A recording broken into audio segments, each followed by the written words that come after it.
هل ساي تتعرض لحادث سير؟ صحيح؟ ساي هتموت على يد سياسي وهتكون قفزة في مسلسل حبيبة من تكون. ما الأحداث الجديدة في مسلسل حبيبة من تكون بالهند؟ الأحداث الأخيرة من مسلسل حبيبة من تكون تدور حول صراع بين آجاي السياسي المتغطرس وساي المتمردة. بعدما علمت ساي بأن الشرطية فارشا تتعرض لعنف منزلي من طرف زوجها آجاي، تقوم بالتدخل ومحاولة التبليغ عنه في قسم الشرطة، ولكن يحاول رجال آجاي مهاجمة سيارة ساي. تتلقى رسالة تحذيرية. تتصل ساي بفارشا وتسأل عما إذ كان الرقم الذي قالت لها يخص زوجها. سألتها فارشا عما حدث. تسأل ساي إذ كان زوجها في المنزل. فارشا يقول أنه سيأتي بعد فترة. تذهب ساي إلى منزل آجاي. فارشا ترى ساي وتطلب منها المغادرة.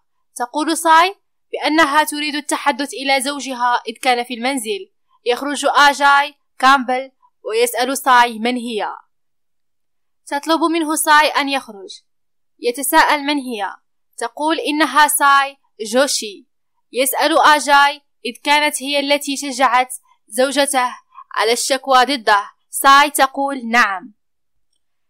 يسأل آجاي كيف شعرت عندما قابلت سيارتها وسألها عما إذ كانت قد جاءت للاعتذار. تقول ساي أنها لم تأتي للاعتذار وقد أتت إلى هنا لتعطيه إجابة عن تصرفه ورسالته التحذيرية. يطلب منها آجاي الإجابة. صفعته ساي أمام المارة. يصاب الجميع بصدمة.